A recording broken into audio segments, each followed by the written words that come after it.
Had they done that, the collapse could have been prevented. The NTSB's investigation into the Key Bridge collapse shows Maryland officials failed to conduct a risk assessment on the bridge, which could have prevented the tragedy. And now growing concern about other bridges in the state, including the Bay Bridge. Fox 45's Jessica Babbs has more. As the anniversary of the Key Bridge collapse approaches, the National Transportation Safety Board coming out with a bombshell announcement. The collapse could have been prevented. Jennifer Hamady, the chair of the NTSB, says Maryland Transportation Authority failed to conduct a vulnerability assessment on the Key Bridge prior to the DALI hitting it. The assessment specifically showing the risks and providing information on how likely it would be for a bridge to collapse if a ship hit it. Hamady says had the MDTA done this assessment, they could have proactively taken steps to reduce the risk to make the bridge safer, especially with bigger ships passing through. There's no reason why they shouldn't have done it before now. And it's not just the Key Bridge. As of last October, she says the Bay Bridge also hasn't been assessed. An enormous amount of my constituents go across the bridge. Delegate Jay Jacobs, who represents part of Queen Anne's County, says personally that that finding was really rattling.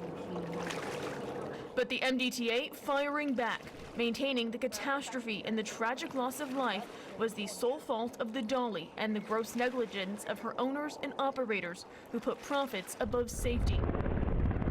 Referring to allegations that mechanical issues which led to the power outages on the DALI went unaddressed by the ship's owner and manager, causing the ship to lose control and hit the bridge.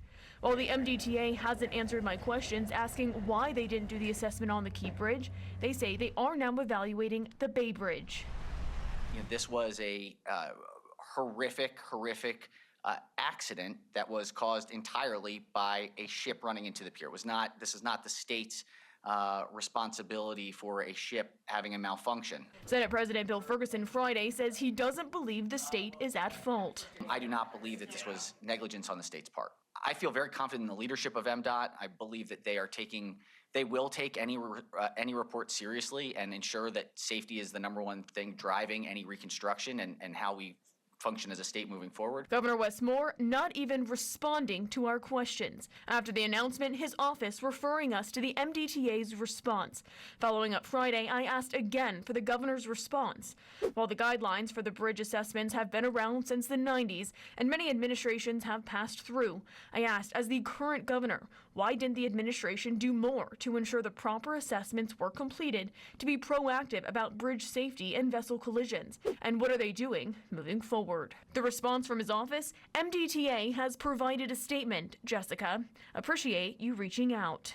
A repeat of an incident like the DALI hitting the Key Bridge is not my highest concern. But with Hamady sounding the alarm about bridges like the Bay Bridge, where the risks of a collapse are unknown. Any boat can have a power failure. I mean, there's no guarantee that wouldn't happen in the Bay. I followed up with the MDTA asking them why the Bay Bridge assessment wasn't already done and how do they know if the bridge is safe, especially as summer approaches.